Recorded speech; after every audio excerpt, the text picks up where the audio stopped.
Hey, hey, hey, everyone. Welcome back. It's another Friday with Dannphan. How are you all doing? Hopefully you had a good week overall. It's been very rainy this week. Not a whole lot of sunshine, but we had a little bit today, so that's nice, right? Let's see, it's been all right. Worst of it is we have ration electricity units to make it to month end to avoid the double dip penalty. Hope everyone else is cool. Oh, geez, that sucks. Well, sometimes there are some issues all over the place. Not much going on for me. Just going to chill out with a bit of Fire Emblem Three Houses until this starts. Okay, well, it has started, so there we go. Just got back from a shower and the shave. It's been raining cats and dogs and horses in Ohio. Yeah, it's one of those things. It's been a weird summer overall because at the beginning of it, it was just freezing cold, just an extended winter, it seems.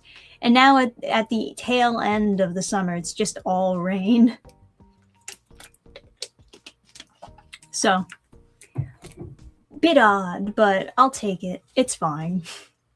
So, I guess before we get into whatever news, although I guess we don't have too much news, go over the most important news, of course, the comic contest. Whoa! If you haven't already, please go sign up to be notified when we launch. We're going to launch August 31st. This is going to be a indie comic plus manga contest anthology where you can buy the anthology and get 7 different stories from different creators. You get to vote on which one wins, which one you think is the best, in a nice private voting poll that you can only have access to if you have the anthology itself. It's going to be cool. It's going to be super nice. I was just working on actually putting the PDF together this morning. It's mostly done. It's like just minor things that I still need to tweak, transitions from story to story, making sure everyone has their social media like linked up so everyone knows where to find these people, as well as where to find the stories. And yeah, just trying to make sure that there's a spot to actually include the QR code at the end of each story so that people can scan that and go to the voting poll to vote on which one is the winner, which one is the best. And yeah, that's a lot of what I've been doing. I've also been working on trying to figure out like what other tiers can I have, what other extra perks can I throw in there. One of the things I was working on that I thought was pretty cool was a Burning Star sticker sheet that looks pretty nice. I have a bunch of different burning stars, so that could be sweet. And another thing I was thinking about is like maybe including other one-shots if people wanted to like get a little something extra. Maybe that could be like an extra perk. Get extra stories, right? But yeah, it's a collaboration project because the main thing is just the anthology, and most of it is done. So I think the main brunt of work is finished. It's just a matter of figuring out the ins and outs of actually putting together the Kickstarter, the perks for that, and all the graphic design of that. Yeah, the more tedious things, I guess. But yeah, so that's been fun. I like the star mascot. Me too. That's why it's very cute. We got a bunch of them that would be included on the sticker sheet.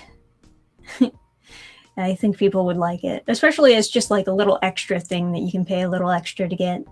I think that would be nice. I wasn't sure like how much do people normally price out sticker sheets. I never buy them at conventions. I feel like they're like $8 or $10 though. I feel like they're a considerable amount of money. I don't know. I don't normally buy stickers. Apparently they're popular, or used to be popular at conventions, but they were never really my thing. What can I say? I guess there's something easy that people can make at home, so maybe that's why so many people have stickers at conventions. I don't know. I've certainly made some stickers at home before, but now I've been having problems with doing that for various technology reasons. So I was probably going to actually go to Sticker Mule this time to get the stickers. It's not much of a waste because it's like, well, you can use them for other things, either to decorate actual packaging or put them up on the website or take them to conventions. You know, there's always some use for stickers. So it's not as big of a deal. I stopped buying stickers because I'd get them and spend forever wondering where to place them. Commitment issues.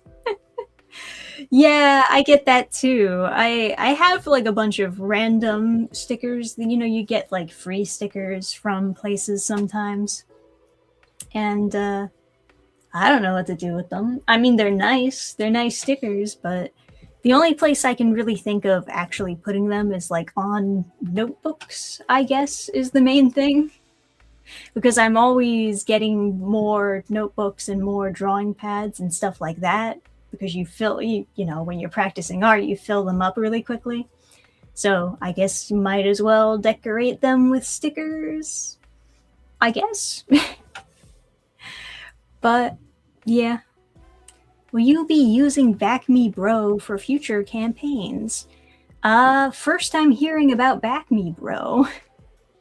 So I don't know. I used Fund My Comic at one point for, I think it was for the Reaper 2 campaign. I checked out Fund My Comic. It was a little bit janky. I think there was still like some fixing to do as far as the website, but I know that they're trying to update it and make it a little bit better, so maybe it'll improve. But I did have some difficulties using it last time, so I don't know. I remember sticky ears being popular when I went to college. Yeah, well, can I get stickers? I just go out in public and just place them in random spots. I have seen stickers in plenty of random spots, especially on like telephone poles and stuff like that. Back Me Bro is the site that Shane Davis launched just recently. Okay, well, if it's a recent thing, that explains why I have not heard of it just yet, of course. I'll have to check it out to see how it is. Let's see. I didn't upload a video this week. I do apologize. I just didn't get enough time to actually record it. It's just one of those things. Like, I want to do the thrift store anime review video next. So, like, now I put it in my head that I have to do that one next. So even though I have other videos recorded, I don't want to edit them because I haven't gotten done the one video that I said I was going to do. So there's that. It's just like the way the week turned out, there just wasn't any time to actually record it. Too much stuff happening, and you know how it goes. But let's say when I have time to record it this weekend, you can expect that next week. That'll be a fun one. I have pretty much everything else I need for the video ready. It's just a matter of actually sitting down and recording my thoughts. And editing it, I suppose. That's a big part of it as well, of course. As a video person, you gotta edit yourself. dramatically to make yourself viewable to people. I'm making an indie studio made to animate indie manga comic for promotional short, pilot, or series for free. Sounds like you're using AI. Oh boy. But yeah, what was I gonna say before? I got distracted. I keep on getting distracted by the comment section. You distract me, people. How could you? In other news, maybe other videos that I would be working on going forward, thinking about maybe doing more videos talking about, making comics in general and doing it indie and how to do it indie. Obviously, I've made a bunch of videos talking about this and different discussions, different pathways people could take, the nitty gritty of like fulfilling a campaign and stuff like that. But there are some like more technical aspects I think I could probably cover, something that maybe I didn't think I could cover before, but now I feel a little bit more confident about talking about it, maybe just because I've had more experience of doing it myself, right? So one of the things is like the bleed trim, the formatting for comics. It's such a funny thing, but I have encountered and paid for indie comics or indie manga where the text is cut off and there's like legit like noticeable formatting problems. And that's not great, right? That's not fantastic. But the funny part is like sometimes these are comics that I'm buying from someone who is a professional, who has done work professionally. And this one that I got recently is from someone who has published mangaka, or has published manga, but has also worked as an assistant to other mangaka. And so I bought their indie published thing, and like I said, text just completely cut off. It's a nightmare. But they're, they present themselves like, oh, well, I'm a professional in the industry. I can give all of you advice. But I mean, can't give advice about the formatting because clearly they do not have it figured out. I'm wondering now how many other people out there in the indie comic sphere still are having trouble figuring it out. Because it is dense. It's a little bit complicated because of how wildly the ratio can shift depending on what kind of comic or manga you're going for. Obviously, they can be at different sizes, and then there's like kind of different rules in general. Depending on the printer you're going with, there might be different trim that you gotta, account for. But like the main thing is just, leave enough. If you're gonna have the effect of your panel going all the way to the edge of the page, you need to really extend it outward beyond the trim. Otherwise, everything else is going to be off, right? And then there's these issues of the text constantly being in the shy area, which is not always a problem. Sometimes, it's okay if, like, let me show an example, I guess. Because when you're opening up a comic, keep it open.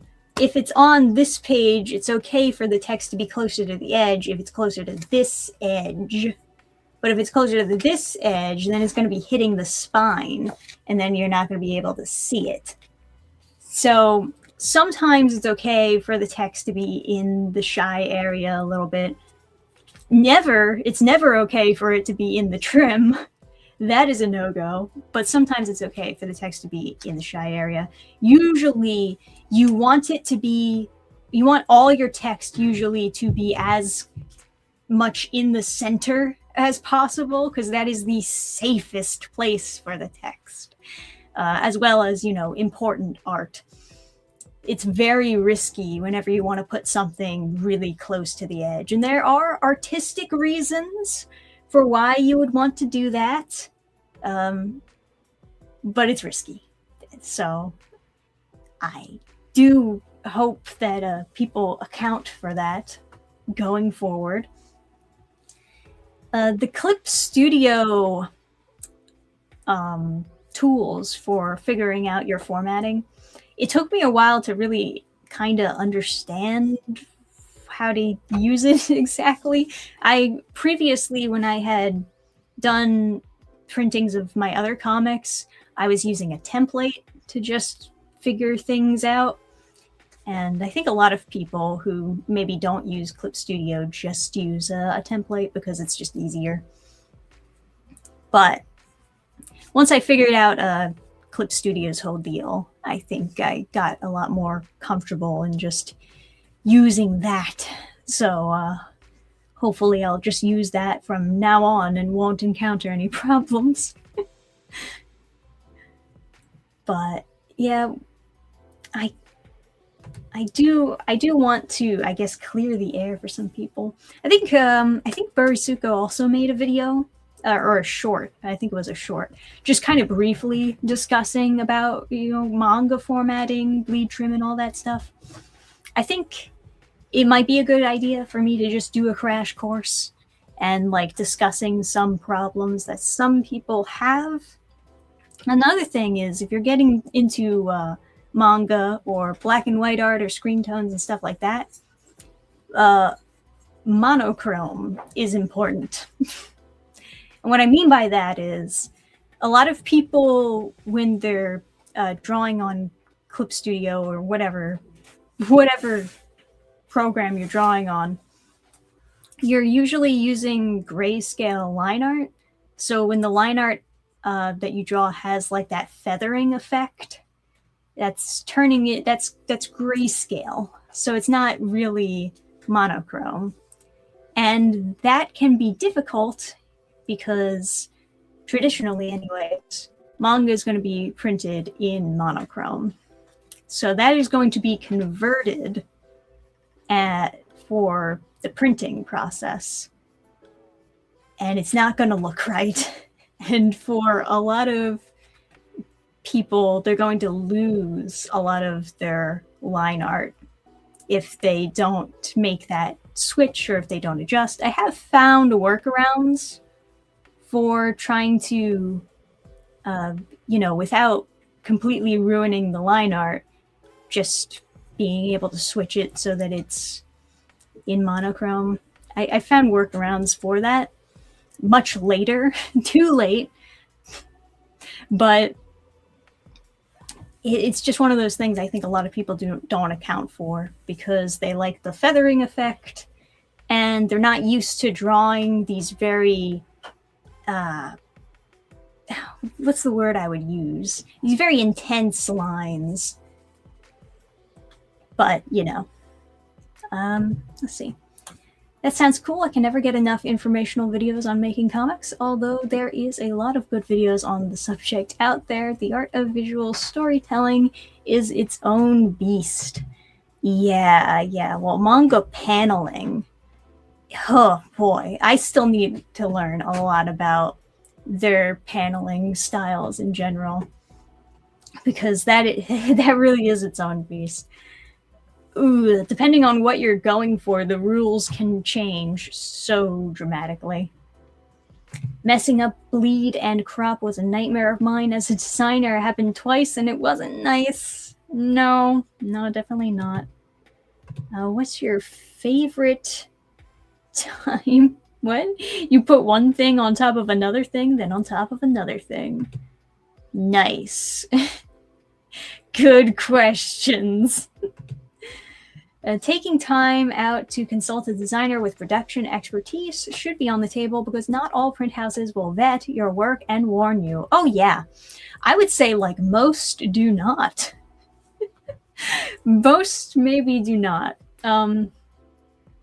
But I do notice there are plenty of, I guess, print places that they'll send you the proof, and most of the time they'll just add trim or add like extra space for bleed for you. And that's fine, right?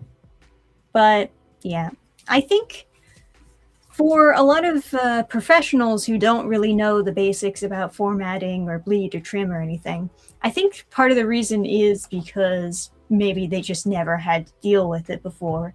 And then when they're finally, put up and they have to do it all on their own, they're not really able to get it right because they've never had to before and they never learned the basics. I think for people out there who are working on comics, even if you are looking to submit something to a publisher and have them take care of all the printing shenanigans, I think you still should learn about the formatting, because then there's that safety net of, oh, if this gets rejected, I can just publish it myself. I can just print it myself and sell it at a con or something, right? But yeah, a lot of people are just don't know what's going on, I guess.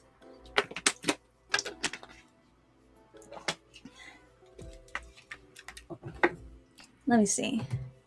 One thing I can't ever get right is the size of the comic, even though I follow like guides and stuff and just don't feel right digitally. Never mind what I wrote. Texas speaks corrected too much. Now I kind of get what you mean. Sometimes people on YouTube, even though they might have the information that you're looking for, sometimes they're just really bad at explaining it.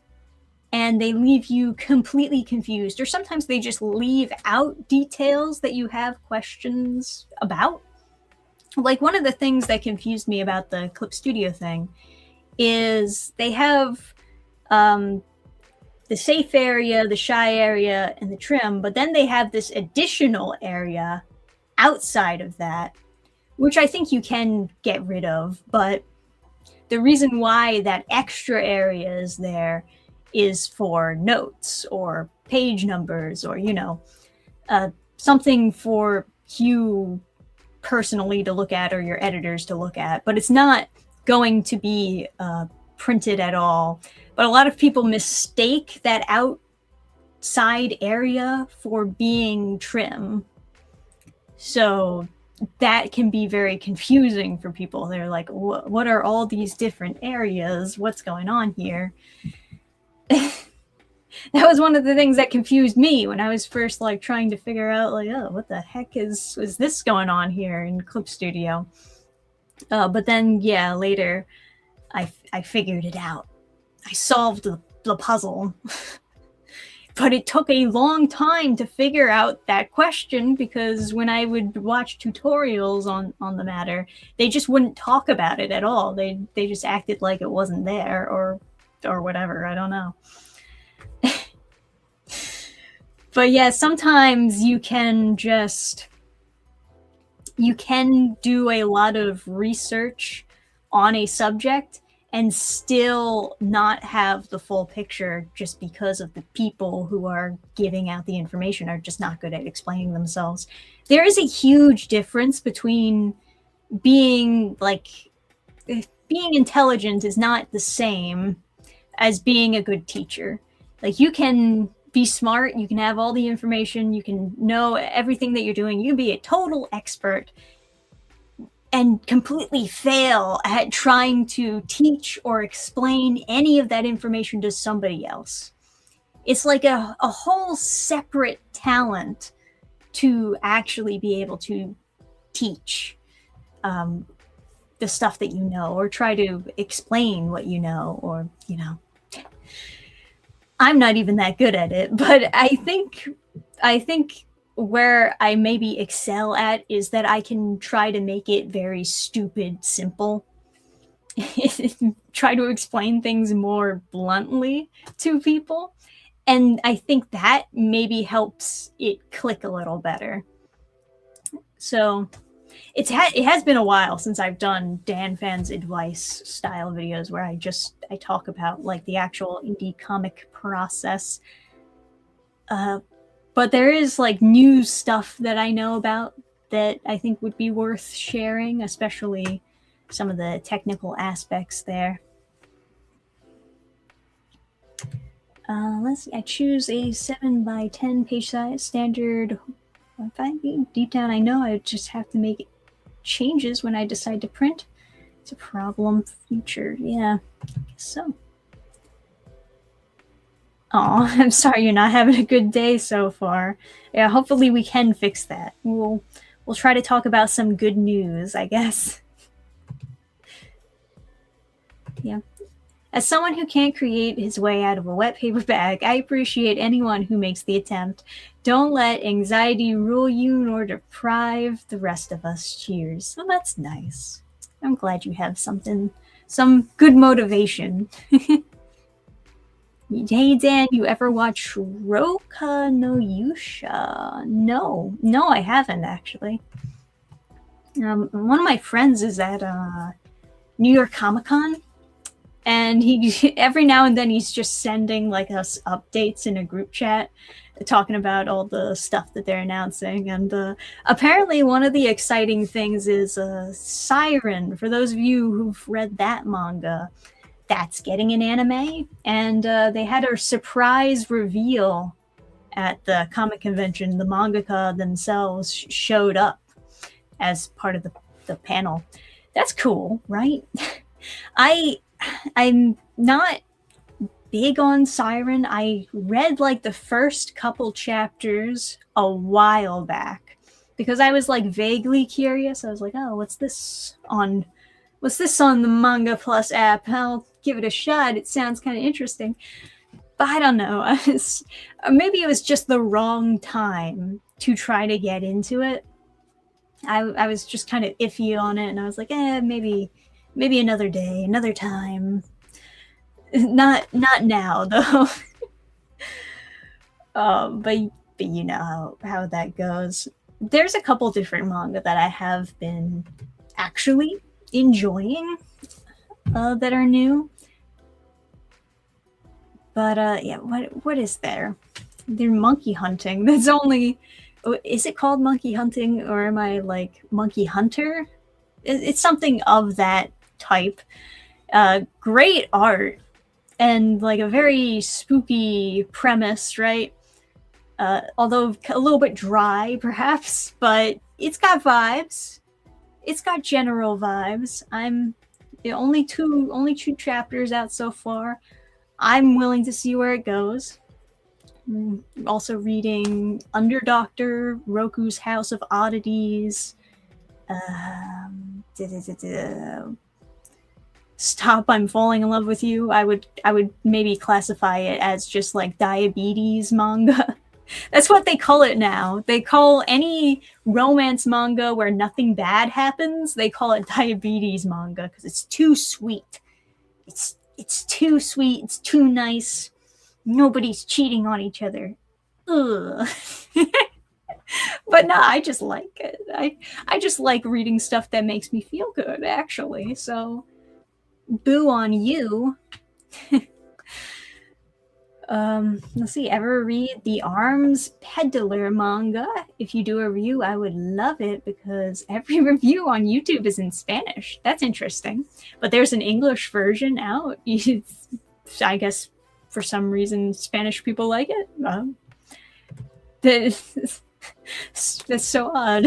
I guess there is a need for me to review it then if there's no one reviewing it in English. Siren has a cool power system. Took them too long to finally adapt it. I'm grateful it's here though. Yeah, no, people are definitely really psyched. I was so shocked to see Siren in the news back in the day. I was reading it concurrently with Bleach and Naruto. Oh yeah, heard of Siren but never looked into it. Only manga I've read recently was Ranma 1/2 and at a slow pace. Yeah. all sweet, no spice rom-com manga. Yeah, but I like them. That's my thing. I love that stuff. Oh man, I think we need more wholesome stuff out there in general. I feel like when I was growing up, practically all I saw was the like not just spice per se, but just nihilistic type stuff. That didn't make me feel great growing up. I fell into this, there's like this category of teenager where they can't even imagine themselves in adulthood because it just feels like the world is going to end as soon as you turn 18. Like everything is because all your life you're just hearing these horror stories about people who are adults going through hell and hating their lives and killing themselves. And you know, you're getting to that age and you're like, oh God, here it comes. There's so much anxiety over growing up from teen to adult. And I definitely had a lot of that as a problem for myself. So I can relate to other people out there who've maybe also experienced this, or maybe are right now going through this problem. As it turns out, adulthood is pretty okay. So long as you're not a bad person, everything kind of works out. Funny enough, you know. Yeah, but anyways, it's part of the reason why I would like more wholesome stuff, to read more wholesome stuff. Not that everything I need to read, it's not that everything has to be wholesome or you know, happy sunshine rainbow all the time, but I prefer for like maybe at least 50-50, maybe the majority, but like at least 50-50. I don't want the majority of everything that I read to be this nihilistic, pessimistic, hate the world, everyone's gonna die, your adult life is gonna suck. I don't want any more of that. That's too much. Way too much. Growing up, all I heard the anime people talk about was Italia Access Powers. Oh my god, yes. I was a watcher of that. I was one of those Hitalia people. To be fair, it didn't start off obnoxious. I just want to clarify this to everyone. Hitalia did not start off being obnoxious. It got more and more obnoxious as it went on. It got excessive. It got really bad. But when it was first starting out, it was fine. It was funny. It was, you know, it was fine. It was a good idea, like, oh, let's personify all the countries and make fun of like stereotypes and stuff like that. And it's like, I liked that. I thought that was a good idea. And like they also had like some history lessons in there. Like, yeah, cool. I want to learn history. Wow. But then it just got more and more obnoxious. It just the comedy just got more and more cringe. And part of the problem is the dub. The dub went completely off script, and it only got worse and worse. But I do think maybe also some problems stem from the source material itself. Just as it goes on, it gets less focused on the good parts of the concept. But yeah, I was a fan of Hitalia once upon a time as a teenager. Once upon a time, when the world was a better place. I too was looking online to get my America cosplay, but these times are over. Yeah, I usually just avoid doom and gloom stories out of habit. The real world's already bleak enough as it is. Yeah, no, I get it. I do. I get it. I need, like I said, I need those wholesome diabetes manga or anime to balance things out. Because right now, it's like, I've spent enough of my life not being balanced. I need balance now of all times. Adulthood is some new bullshit every once in a while, but I'm fine every time. Alright, sure. My sister was a fan of that show. Yeah, no, it makes sense. A lot of girls were fans of it, as it turns out. The real enemy of getting older is indifference, not caring about what happens next. Fair. Plus, people don't look to hopeful stories because they don't know the world is hell. They look to them because they know all too well that the world is hell. Well, I don't know if the world is completely hell, but there's certainly bad things in the world. In hindsight, it was kind of weird for Tumblr to latch onto that in particular. It's been a while since I've been on Tumblr, but yeah, Tumblr would definitely... I don't know what it is about Tumblr. You're right. They had some sort of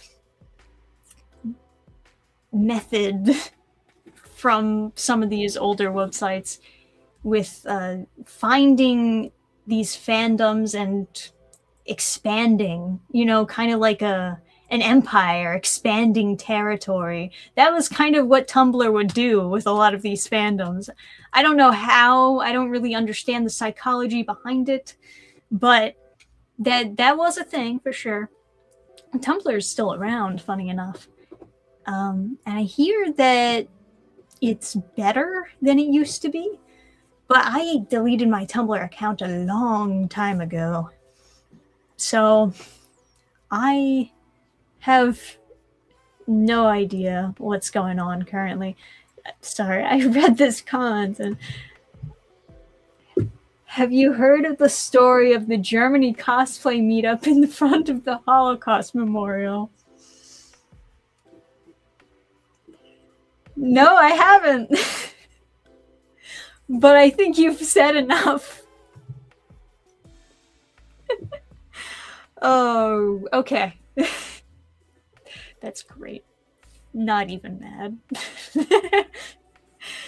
That's fine. Yeah, okay, sure. What was I gonna talk about?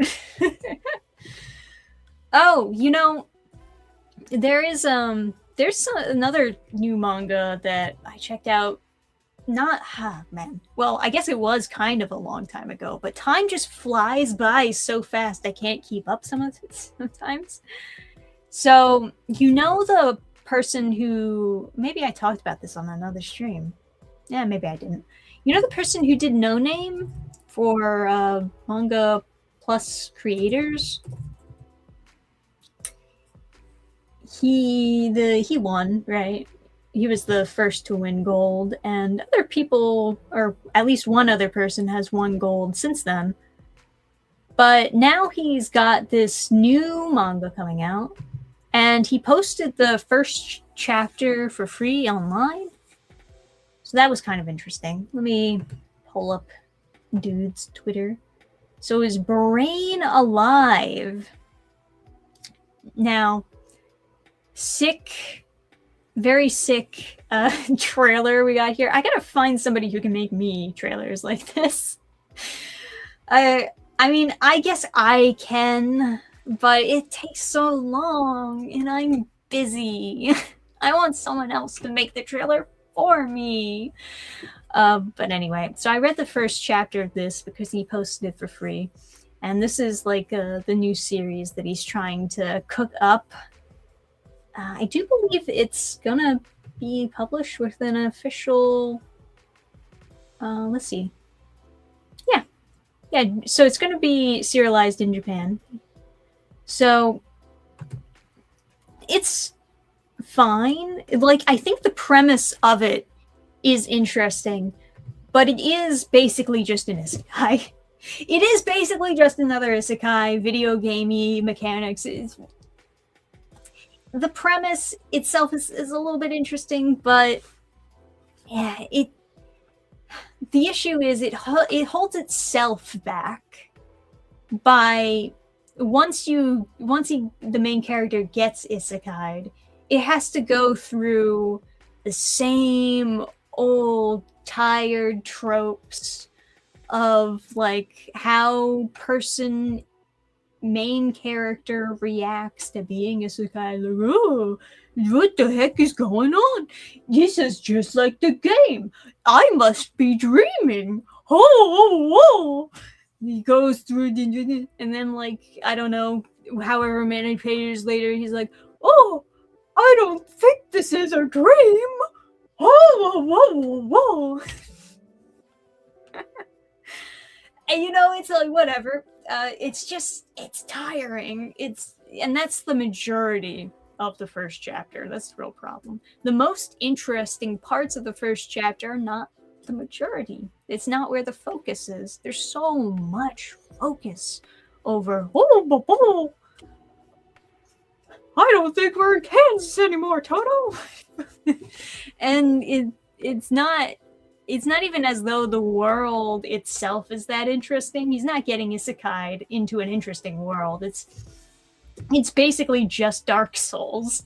It's just a Dark Souls clone video game. And that's about it.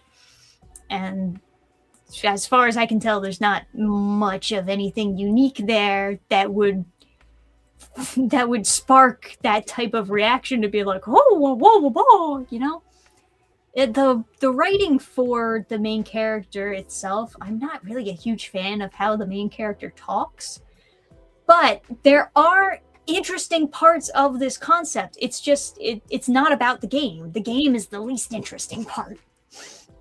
So the interesting thing is, at the beginning of the story, the main character, main character gets into a car accident. His wife dies. His wife dead, and then his son is in a coma. And, while his son is in the coma, he's like reading to him the stories that I guess they're based off of the game or something like that. I read this a while ago. I'm sorry if I'm not getting all the itty-bitty details correct, but he's reading his son the stories, kind of hoping that something goes through while his son is in the coma. And then when he falls asleep, he's isekai'd into the video game itself. And the basic idea is that he's got to beat the game to awaken his son from the coma. But he only goes into the game world when he's asleep, and then he goes back into the real world. So it's back and forth isekai. That's cool. I don't see as many of those, so that's a unique part. The saving son from coma, that's a unique part. I like that. And also the dead wife is in the game world. It's good. The dead wife gonna help him. Like that. And something that is different with this one as opposed to No Name is No Name felt, I only read the first chapter of No Name, and that was before whatever editing might have gotten done to it when it was serialized, but I feel like No Name felt kind of anti-family to some extent. It felt like it was splitting people up a bit, splitting up families, and that was supposed to be like the right thing, and it was a little bit, it was a little bit icky, maybe, perhaps. But this one, it feels like the opposite. Like he's going the opposite direction. This is about trying to keep the family together, trying to save your son, and your dead wife helping you save your son. Ugh, yeah, let's go, right? I like it. I like the premise. It's just like the actual execution of it. So much of the first chapter was dedicated to like, generic isekai line goes here, and that was the part that was, making me reel back. But overall, I would say the first chapter is fine. I haven't read more of it since then. Let's see. When did he say English serialization will start fall 2027? Oh my god! So I got a whole year until I can read the rest of this, I guess. But yeah. It's, yeah, whatever. Whatever. I thought it was interesting anyway. I figured maybe I should like do a mini review on the live stream just in case I don't have time to do like an actual full-on YouTube video review. Maybe instead what I should do is I should wait until more chapters are out in English to do a full review of Brain Alive, because right now it's just being serialized in Japanese, and the first chapter was released, but nothing else really is out yet. So, you know, maybe I should hold off, I guess. Every time I try making a Tumblr account, I lose my password or something and get locked out after. Maybe it's a sign to stay away. Maybe. I don't know.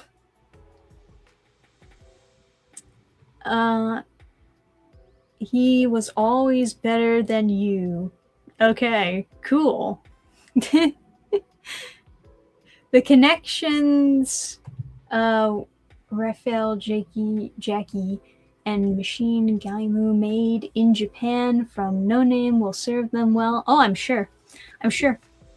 That is like the one interesting thing about the Manga Plus creators contest or monthly rankings or whatever, is that it is when they see like potential, even if you don't win gold, when they see potential in your work, in your art, especially in your art, they still want to work with you, but maybe just not publish that particular manga that you submitted for that, you know, contest. So you can still gain connections through the app, and they are trying to, I guess, loosen up the rules a bit more as we go forward, because it used to be the top 10 in the rankings will like get reviewed for possible winners. Now I think they extended it to the top 20, which kind of makes more sense because of the botting problem. You know, if most of the top 10 is just botted comics, then they're all going to be disqualified. But, you know, if you, I guess, open up the pool a little bit more, it's a way of solving the issue, at least until they can figure out how to actually solve the issue. I don't really know the best way for them to solve the botting problem, because sometimes you can't really prove it. Maybe they could. Maybe they have access to analytics that would be able to like show them if somebody's botting. Like maybe it's more obvious on the other side. I'm not really sure, but for the most part anyway, a lot of people can't really prove that you're botting. It's just kind of one of those obvious things, like stuff not really quite making sense for it to get that many views versus that many likes or etc. So an easier way is just, I guess, increase the amount that you're looking at until you can figure out proper moderation for the app itself. But, you know, it all ties back into why I wanted to try doing my own contest in the first place, where botting is not going to really be a problem. And yeah, you see, we tied the stream all together. All comes back to me talking about the comic contest that I'm launching August 31st. Let's go, guys. Follow the campaign to get notified on launch. Your vote can matter in this super epic manga comic anthology. Make sure that you support the indie creators that are contributing to it. Let's go. Let me think of what else happened other than Paramount Plus ruining another video game. Yes. As per expected from Paramount. You know, all the new Avatar news that came out did make me go back, and me and Adam started rewatching the original Avatar: The Last Airbender series. And I was a little bit worried when I first started watching it, because I was like, man, am I going to be nostalgia blind? Am I going to think, you know, in my head it's way better than it actually was, but then when I sit down to watch it, am I going to be disappointed because it doesn't match my own internal vision? I will say, sitting down to watch it, I was actually kind of surprised by how good it was. And in my head, it was already very good. But then I sat down and actually started rewatching it, and I was going, this is better than I remember. What the heck? I mean, don't get me wrong. There are things to critique about the show. It's not perfect. And obviously, there's a lot to critique about the finale and the final season. But it was really good. It was really well done. One of the things that I was kind of blindsided by was just the amount of patience that it has. Like, the show is not afraid of being quiet or being slow, despite the fact that it was a show made for kids. It held kids to this higher standard of, no, you need to sit down, watch, and listen, and you don't get to hop up and down on, you know, high on sugar. You have to relax and be patient with the show.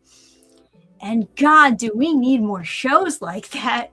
Because it feels like, God, especially when you compare it with the Netflix version, it feels like a lot of shows feel like they need to constantly be yapping and constantly, like, explosions, snapping their fingers in your face, like constantly begging for your attention. And that was something that I kind of almost forgot about older shows, that it wasn't so desperate. I guess is maybe the word I'm looking for.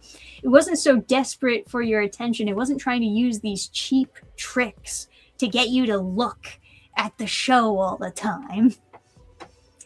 And it sort of respects your intelligence in that way. It holds you to the standard that you are going to pay attention to the show because what is happening is interesting. It's not insecure at all about what it is. It's just something that you don't really get in a lot of kids' shows, especially these days of all times, shrinking attention spans and whatnot. But yeah, no, it's very good. We're on book 3 right now, so we're on the last season, which is where I sort of see the writing starting to dip.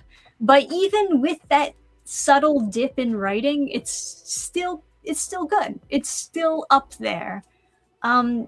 I don't know how much changed from like the first 2 books versus the last one.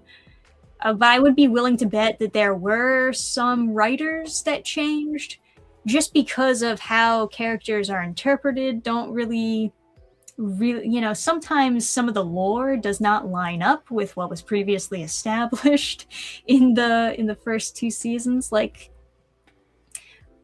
for example, like season 1, season 2, Katara and Sokka have nothing but praise for their father. They're super excited to see him again. They even are going to leave Aang at one point to go see their father again. And yeah, they're nothing but high praises, right? And then you get to the 3rd season, and the very first episode of the 3rd season, Katara is bitter towards her father for leaving them to go off to war. And it's like, what? Where'd this come from? that wasn't there before. And I see what they were trying to do with the parallels and whatnot, and trying to maybe add in some drama into what was, for the most part, a kind of bland, nothing happens episode. But it is just kind of kind of comes out of nowhere that she's like, actually, I hate you for leaving me, and I'm gonna bitch about it now.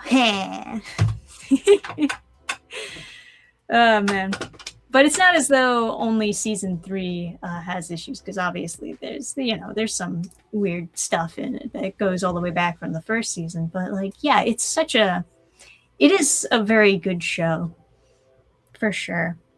Sorry, I've been neglecting my chat. I gotta read your stuff. Yeah, it holds up very well. I still watch it about once a year. Oh yeah, for sure. I mean, I just don't understand why we can't have more shows like it. Like, for kids, even, like that was for kids, and now it feels like they don't get any entertainment like that anymore. We get like adult cartoons, right? But even the adult cartoons are like so immature, and it's all about shock humor and gross humor, and it's none of them are patient in the way that like Avatar was patient. But yeah. A manga recommendation, Oni wa Kamaru. It's about a married office man who is bound to a monster, and together they fight crazy yokais. Okay, maybe. I'll check it out. I just heard something about Zuko from Avatar getting a solo movie scrapped because it was too political. Man, like that's one of the gripes that a lot of people had with the Avatar series third season, is that they ended on a cliffhanger, despite the fact that they knew that they were not going to get another season, but they ended on a cliffhanger anyway. And people wanted to know, like, okay, well, what's happening with Zuko's mom? Is she still alive? Because they kind of left that open-ended. But I hear that they tried to wrap that up in the comics. I didn't read the comics, though. And I also heard from other people that the comics weren't that good, so I didn't know if I should check them out. If you guys have your own opinions on the matter, go ahead and let me know. Speaking of the attention span, can you please put Subway Surfers in the corner of the screen so I can pay attention? Gotta get on that. You're right.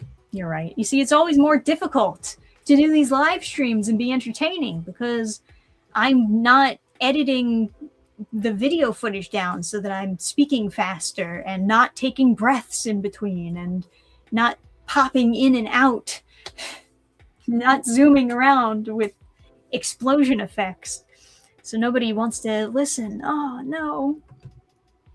Don't get me started on the yapping. I often want to yell, shut up when these characters talk. Yeah, people were not liking the Netflix version, especially season 2. People hated season 2 of the Netflix Avatar. Yeah, maybe it's time I took another look at Avatar. Oh yeah, go for it. I was honestly very impressed. Yeah, the adult cartoon basically means piss and poop now. Yeah, there you go. Yeah, for sure. Have oddly satisfying vids on the side. You're right. We gotta get the oddly satisfying, the bottle smashing, or the, what else do they have? They have like water towers tipping over. Yeah, I gotta get those video footage to just pop around the screen. Would say Nickelodeon, but the channels are just going to be only for SpongeBob and Henry Danger for the most part.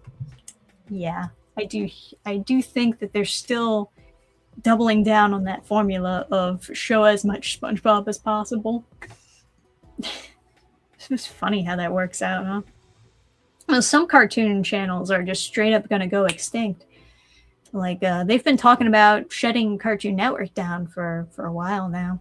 Are they actually going through with it, or did they already do it? And I'm not watching cable anymore, but that doesn't mean that I want Cartoon Network to be shut down. Just saying. The bottle down the steps. Yes, absolutely. The bottle. Smash that bottle down the steps. It's perfect. Oddly satisfying. What can I say? Is that a Fallout reference in the back? Oh yeah, that's a Pip-Boy right there. That's actually what that is. You can put your phone in the top and like actually put it around your arm, and there's an app for it and everything. Cool stuff, right? Cartoon Network had their own version of Avatar. 2011's Thundercats. That's no. A lot of people liked that one. It was canceled because studios hate story long shows. Those are the good ones. And Cartoon Network had a couple actually. It wasn't just Thundercats. Teen Titans was another big one where they would have these story arcs, and they would be patient with their audience, which matters a lot. Teen Titans was a little bit more goofy than Avatar, but still, it was good. It was good for what it was. And what else? Ben 10. Ben 10 was definitely more goofy, but it got more serious as they fine-tuned things here and there. And then you have the spin-off Ben 10 where they purposefully try to make it a more serious tone.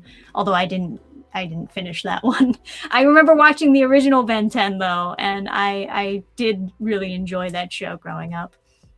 Yeah, they had a couple. They had a remake of He-Man too. It wasn't just Thundercats. They had a He-Man. They had their own version of He-Man. I watched all of that, and I thought that was pretty good, honestly. But yeah, they just used to have more serious shows, and then that had their own storylines that, in a way were kind of similar to what the anime industry has for a lot of their series.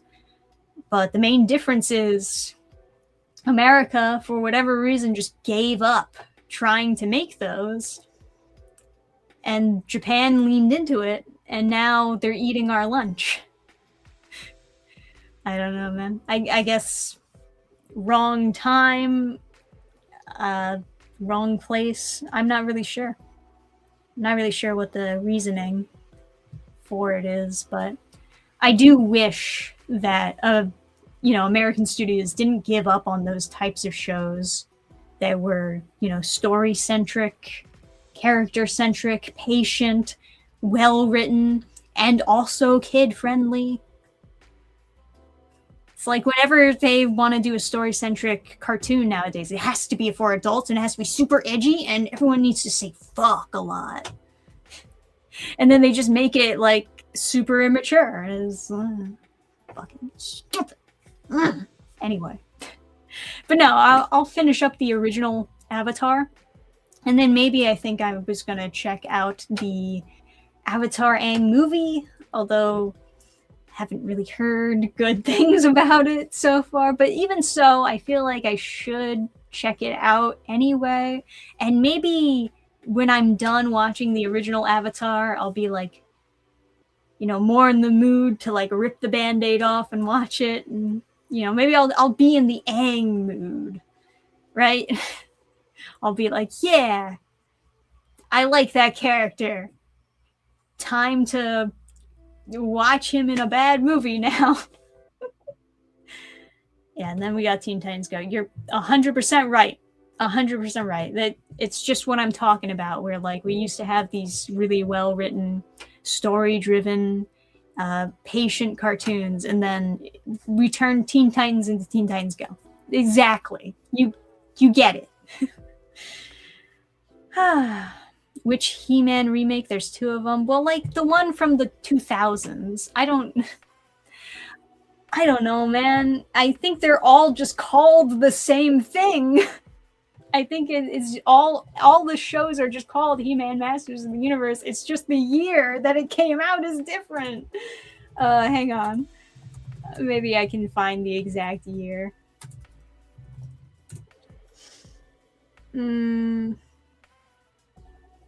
There's the 80s one.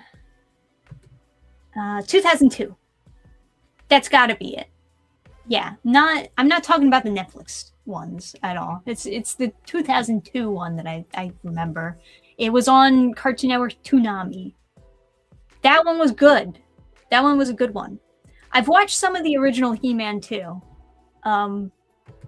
But I haven't watched all of the original He-Man. I've just seen, bits and pieces of an episode here and there, kind of randomized. But I watched all of the 2000s He-Man, and I thought it was pretty good. I think the only gripe that I might have about the 2002 He-Man is that like maybe it could have had more character building moments. Sometimes it felt like the characters were a little bit stiff, you know, but it was a good solid show. I like, you know. Anyway, I mean, we're already past the hour. So I do have to wrap up the Friday with Dannphan. But yeah, this has been great, guys. I always appreciate you stopping by, talking about whatever on these streams. I think we talked about a bunch of really fun, interesting stuff. And I guess maybe by the time I stream next week, maybe I can tell you what I thought about the the newest Avatar Aang movie. Maybe I'll have watched it by then. But yeah. So thanks for tuning in. Do not forget, guys, to follow the comic contest campaign. We got 7 different creators. They're all very talented. They got really cool stories that I'm excited to show you. Beautiful art on all of these stories. They're really good. But yeah, you'll want to definitely collect this anthology. And I think a lot of these creators will be really excited to see their work in print, because it's a whole other experience, digital versus print. But we will have digital option available too for people who maybe, you know, live outside of the shipping range, or just want to be a little more chill. I don't know. But yeah, so check out the anthology when it comes out. If you do back it, you yourself can vote on the winner. And that's going to mean a lot for the people who participated in the anthology contest. So check it out. Thank you guys for tuning in for another Friday stream. Hopefully I'll have that video ready next week. Wish me luck. But until then, I'll see you next time, guys. Good night, goodbye. Have a wonderful, or should I say fantastic, Friday. Bye.